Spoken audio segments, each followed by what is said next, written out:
Some people accuse NFL fans of being fickle, and while, we are, in our defense, we're being flooded with new information after each and every NFL game. And once that new information comes into the fold, we got to rebalance the equation. And that's just talking from game to game. So after a full season, we may look at certain players in a completely different light. One of the dopest things about sports is that a player can completely rewrite their own narrative throughout the course of an NFL season. And today we're discussing 8 players who've recently done exactly that. Players who throughout the course of the 2020 NFL season have shocked everyone and proved their doubters wrong. Now there's tons of cats who fit this description, but today we're just discussing 8. Now obviously this video is just for a little bit of fun, but it does actually have some real life utility. As we know, sports parallel real life, which suggests that if you have doubters right now who don't believe in you, you can completely change that narrative over the course of a season.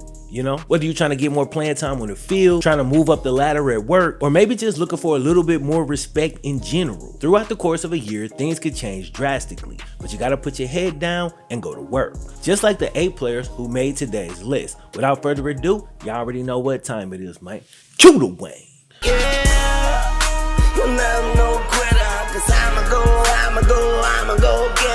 After a stellar rookie season where he almost single-handedly breathed new life into the Cleveland Browns organization, Baker Mayfield suffered a sophomore slump that saw him throw as many picks as he did touchdowns. And while now everyone will deny it because that's how this works, there was real concern that Baker may be headed for the bust territory as his commercials and antics were more prominent than his actual play on the field. And there were many analysts, not just Cowherd, okay? Many analysts who felt that if Baker got off to a bad start this season, he could very easily be benched, ending his time as Cleveland's starting quarterback. If he flew off the handle and lost his cool, they may end up looking for another guy. But after a terrible loss to the Ravens in week 1, Baker handled it with a level head, and even more surprising, after leading the Browns to their first playoff appearance in forever, dude still kept the level head. On the field, his play was way less erratic, more under control, and he stopped searching for the big play as much and really leaned into his strengths, which allowed the Browns' run-first offense to really flourish. Following the lead of Coach of the Year Kevin Stefanski and minus his superstar receiver Odell Beckham, I was really impressed with Baker this season, and I thought he turned a corner. He realized he didn't have to hit 50-yard bombs in order to be successful, and I really don't think people understand what he's done for that Browns organization. Now, they've had some great drafting, they've made some great trades, great moves, hired a great coach, but I really felt Baker Mayfield was that key piece, and when he was inserted into the starting lineup a couple of years back,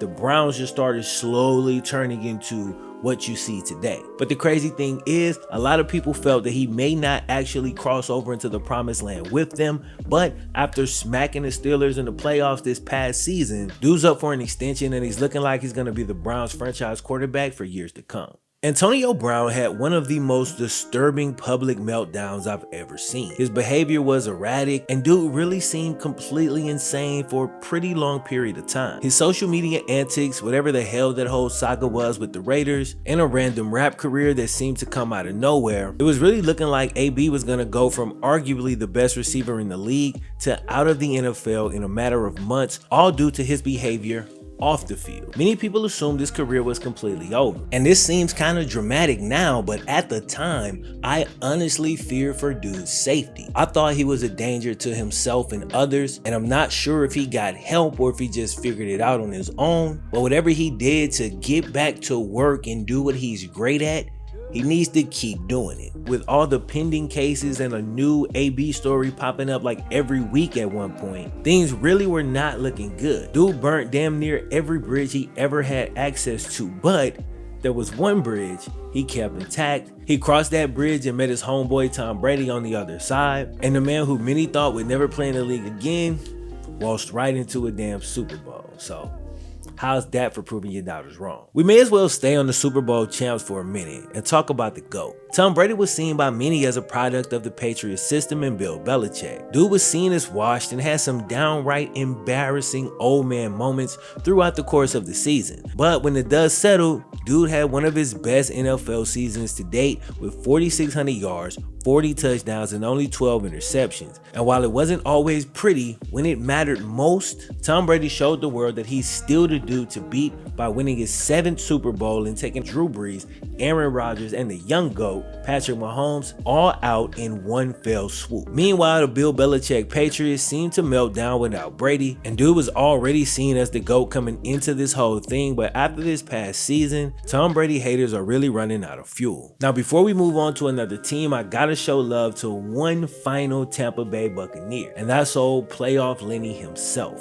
Leonard Fournette. Leonard Fournette was one of the most hyped prospects ever, and while he hasn't been terrible in the league, dude definitely hadn't lived up to the hype before this past season. On top of that, many of his weaknesses as far as his lateral movement, his vision, and the big one, catching the damn ball, popped up over and over throughout the course of this season. And if you, like me, were critical of Leonard Fournette throughout the course of this past year, you're not alone. The Bucs even considered cutting dude before the playoff run. In week 14, he was inactive and had been reduced to the practice squad, but a Ronald Jones injury got Leonard Fournette back in action. Dude found new life in the playoffs and played his best game in the biggest game of his life. Shout out to playoff Lenny, man.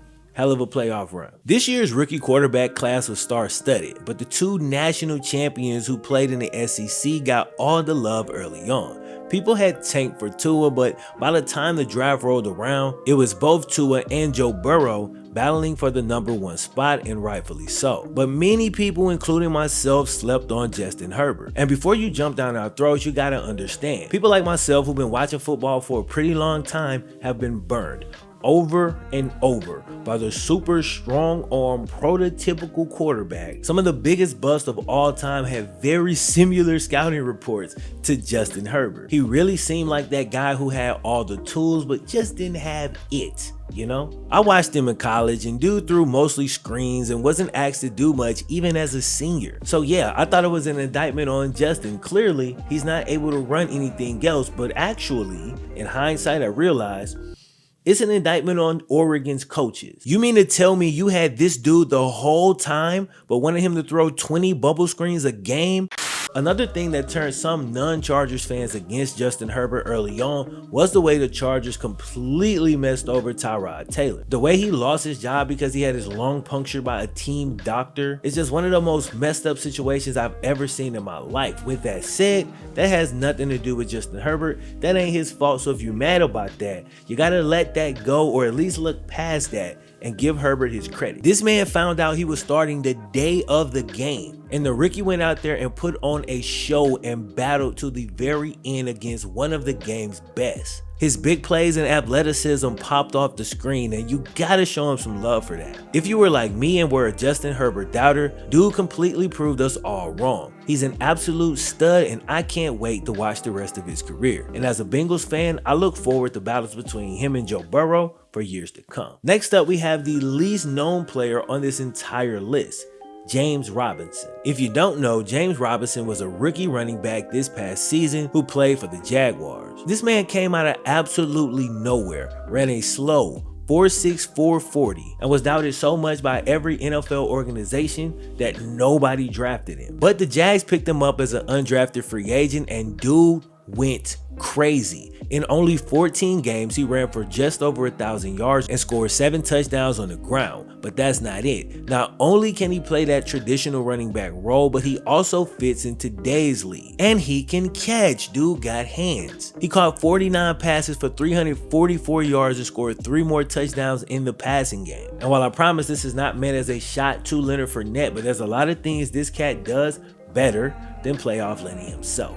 I gotta show him love, man. The Jags found a hidden gem with this one. For the longest time, people debated whether or not Stefon Diggs was the best receiver on his own team. I'm not saying that some of those arguments aren't valid, as Adam Thielen is a beast in his own right. But this past season, Stefon Diggs placed himself into a completely different stratosphere, leading the entire NFL in receiving yards on a very good Buffalo team that nearly made it to the Super Bowl. Again, this isn't to diminish Thielen. Dude had 14 tutties this year. That's beast mode. Also, shout out to the rookie Justin Jefferson. But Stefon Diggs definitely surpassed the expectations most people had for him when he went to Buffalo. He's now making top 5 lists after his 127 reception, 1,500 yard season. So go ahead, floss on him, bro. You've reached another level. And finally, the last one, Stefon Diggs' quarterback, Sir Joshua Allen. Of course, Josh Allen had to be on this list. Josh Allen exploded during his second NFL season. He made huge plays with his legs and his arms, but by the end, he was out of control and way too sloppy and unseasoned to finish the year off strong. For that reason, some believe his sophomore season was a bit of a fluke,